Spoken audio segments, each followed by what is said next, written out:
Hello, in this video, I'm going to teach you how you can generate powerful PPT slides using Google's Gemini AI. At first, you have to go to chatgpt.com and share all of your details alongside the design specs or ideas you have in mind. And you can also ask ChatGPT to do some research on the type of design that will be suitable for the type of content you are going to have your slides for. And then ChatGPT will come up with a detailed prompt alongside all the design specs. And you can copy this prompt from here and go to Google Gemini.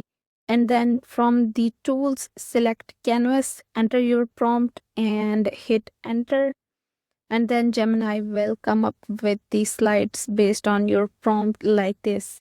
And if you click this download icon, it is going to download these slides in PDF format. But if you want them in PPT format, you have to click this export to slides button that will export these slides to Google Slides. I've already exported these slides, and from here you can click the file button, and inside this from hover on the download, and then you can click on Microsoft